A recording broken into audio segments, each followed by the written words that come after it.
നമ്മുടെ ഒരു കുട്ടി ഓണാഘോഷം കണ്ടാലോ അപ്പാർട്ട്മെൻറ്റിൽ ഞങ്ങൾ മൂന്നുപേരും ചെറുതായിട്ടൊന്ന് ഓണം ആഘോഷിച്ചാലോ എന്ന് ഓർത്ത്.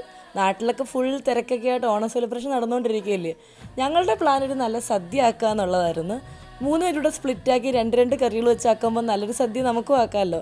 പരിപ്പ് കറിയും ക്യാബേജ് തോരനുമായിരുന്നു എൻ്റെ ലിസ്റ്റിലുള്ളത്. അപ്പോൾ പരിപ്പ് കറി ആയിട്ടുണ്ട്, തോരൻ ഓൺ ദ വേ ആണ്. എല്ലാം ഓൾമോസ്റ്റ് കഴിഞ്ഞു. 2 മണിക്കൂറേ എടുത്തുള്ളൂ നമ്മൾ ഈ ഫുൾ സദ്യ ആക്കാനായിട്ട്. അത്യാവശ്യം നല്ല രീതിയിൽ തന്നെയുള്ള കറികളെല്ലാം ആയിട്ടുണ്ട്. പായസമുണ്ട്. പപ്പടവും കൂടെ കാച്ചി നമുക്ക് നമ്മുടെ അടുക്കള അങ്ങോട്ട് ഓഫ് ചെയ്ത് ഇറങ്ങാം. കാരണം ഓണം എന്ന് പറയുമ്പോൾ നമ്മളൊന്ന് ഒരുങ്ങി ഇറങ്ങണമല്ലോ, അതാണല്ലോ അതിൻ്റെ ഒരു മെയിൻ. ഈ ലുക്ക് പോരാ, അപ്പം നമുക്കൊന്ന് റെഡി ആയിട്ട് സുന്ദരികളായിട്ട് വന്നാലോ. അപ്പോൾ എൻ്റെ ഒരു ഓൺ ഔട്ട്ഫിറ്റ് വരുന്നത് ഈ ഒരു ഡ്രസ്സാട്ടോ. സിമ്പിളായിട്ട് ഞാൻ നാട്ടിൽ തയ്ച്ചു കൊണ്ടുവന്ന ഡ്രസ്സായിരുന്നു. എനിക്ക് നല്ല ഇഷ്ടപ്പെട്ട് ഈ ഒരു സിമ്പിൾ ഓണത്തിന് ഈ ഡ്രസ്സ് സെറ്റായിരുന്നു. ഇന്ന് നമുക്ക് കറികളൊക്കെ വിളമ്പാം, നമുക്ക് ഒരുമിച്ച് ഇനി കഴിക്കാം. നമുക്ക് ഇലയൊന്നുമില്ല, പ്ലേറ്റിൽ തന്നെയാണ് കഴിക്കുന്നത്. സോ കറികളെല്ലാം നമ്മൾ എടുത്ത് വെച്ചിട്ട് നമ്മളിനി കഴിക്കാനായിട്ട് പോവുകയാണ്. ശരിക്കും മനസ്സ് നിറയാന്നൊക്കെ പറയുന്ന സന്തോഷമായിരുന്നു. നല്ല ടേസ്റ്റ് ഉണ്ടായിരുന്ന ഫുഡ്.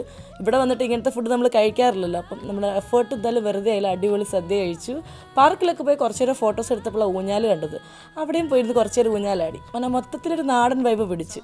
അപ്പോൾ എന്താ, പിന്നെ കാണാം.